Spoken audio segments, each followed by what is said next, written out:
Is blogging dead?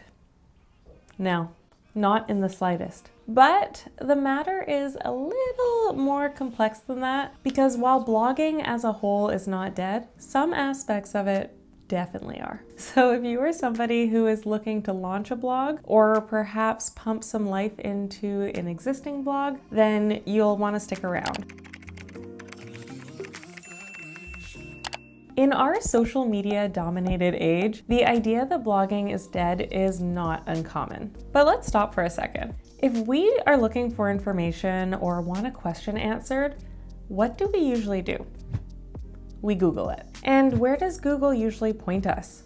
To websites all across the internet. And a blog is really just a website that is being regularly updated with new posts. And a quick Google search has actually told me that there are 8.5 billion searches a day. So when I see that, I see a lot of opportunities for blogs to surface and find success.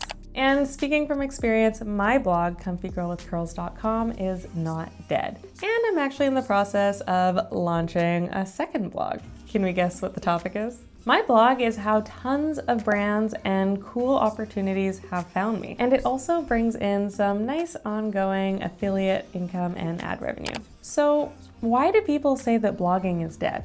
Because it's evolved. Social media has replaced a lot of the things people used to seek out on blogs. And because strategically writing and optimizing blog posts is a lot more time and labor intensive than posting to Instagram and making TikToks. That's not to discredit the work that goes into those mediums though. But when people don't see immediate progress and growth from their blogs, they will often give up and just dismiss the whole platform as a whole. So let's talk about what is dead when it comes to blogging. That way you don't launch a new website with unreasonable expectations, fail, and then become yet another person screaming from the hilltops that blogging is just not worth anybody's time. First, blogging as a public diary is dead.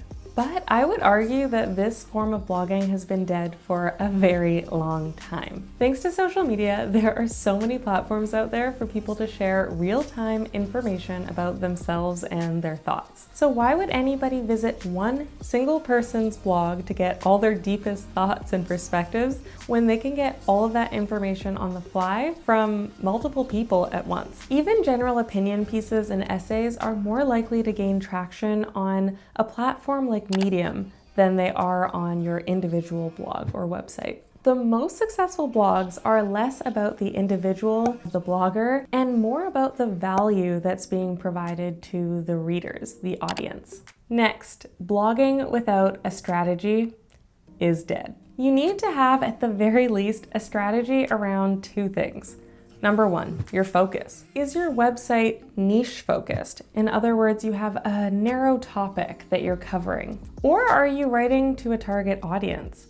If so, you can usually cover a couple niches as long as the topic is something that you know will interest your core audience. Having a strategy around this will increase the likelihood that visitors to your blog will come back again and again. The second thing you need to have a strategy for is how you plan to drive traffic to your blog, because you could have a perfectly set up blog with the most amazing focus, but if you're not strategically driving traffic to it, nobody's gonna read it. This is where SEO and Pinterest come into play. So you might be sitting there saying, I use Pinterest, I use SEO, I have a niche blog, and I'm still not getting traffic, so blogging's dead, you don't know what you're talking about. And I especially hear this from ex-beauty and fashion bloggers. And that's because blogging as a lookbook or loose inspiration is also dead.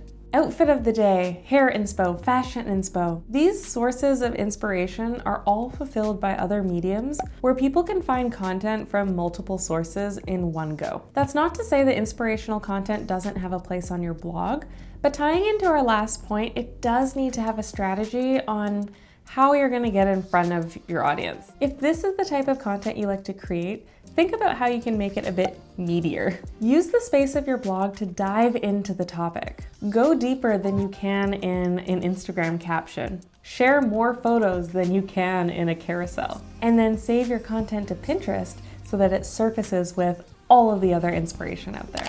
So if you're somebody who has had a blog for a while and has been feeling kind of stagnant, let me know if you have been taking any of these dead approaches to your website. And if you're willing to play the long game on a platform that you own, where you're not at the mercy of third parties and algorithms, I strongly encourage you get started on a blog. And whether you are new to blogging or have been at it a while, I really encourage you to incorporate Pinterest into your strategy.